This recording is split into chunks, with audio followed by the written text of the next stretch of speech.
All right, so there is a way for you to be able to get all of your work done from home. So we're going to go to Gravit, Gravit. You can do it in Google search. Okay, and it's going to be the first link, and it's a vector graphic design online. All right, it is not going to be able to put on your resume. All right, you can't put on there, I can use Gravit Designer. Okay, Adobe Illustrator, Adobe products absolutely are professional and industry standard. This is a great hack when we are dealing with remote situations. It works pretty well, and it's pretty similar to Illustrator. It's a good tool. All right, so you're gonna log in with your Gmail account, and then you're gonna hit Start Now, and it's gonna bring up a pop-up window, and this is where you're gonna just say I either want to work on a new file, so you've sent yourself a file from school, a PDF file from school, either on your Google Drive or to yourself via email. All right, and you can open it up and keep editing on it. It won't necessarily be perfect, but it's a good tool. It's a good option. Or you can go to New Design, and this is where you're going to put in your dimensions. Remember 11 by 8.5. I just want to type 11. It doesn't really like to let me do. Okay, and then I'm going to go to 8.5. All right, that's going to give me landscape. If you want portrait, do the inverse. Okay. So then I'm in here, and I have my tiny little screen here. I'm going to actually see if I can slide this over. No. Uh-oh. I don't know what I just did.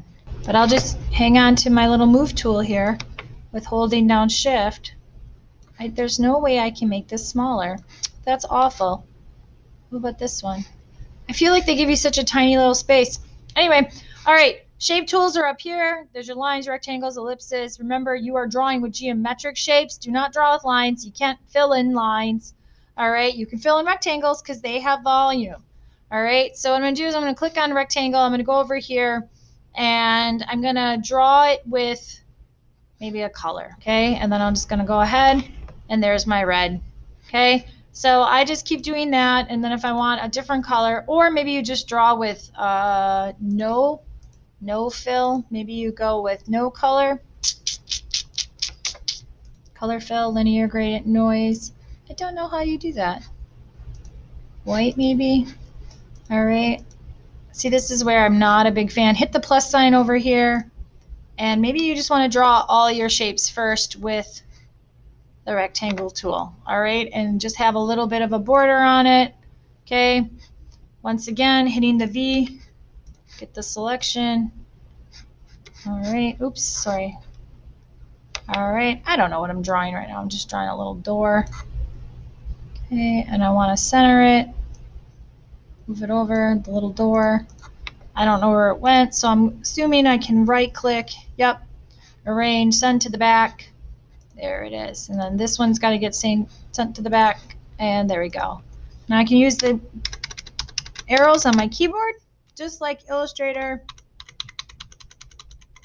All right, and then I can start building a little door. I don't know, whatever your sketch says to do, and you can sit and build. There are tutorials online. All right, so now if I want a color in that, I can just go there, and I change it to a color, and I have my little door, and maybe I want it to be red. That's really rough. Okay.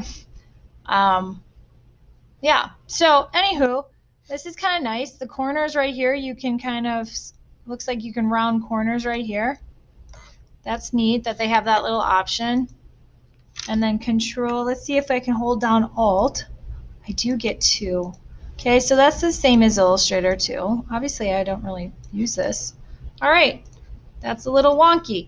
But, you're able to do everything that you would probably need to do, all right, in Illustrator.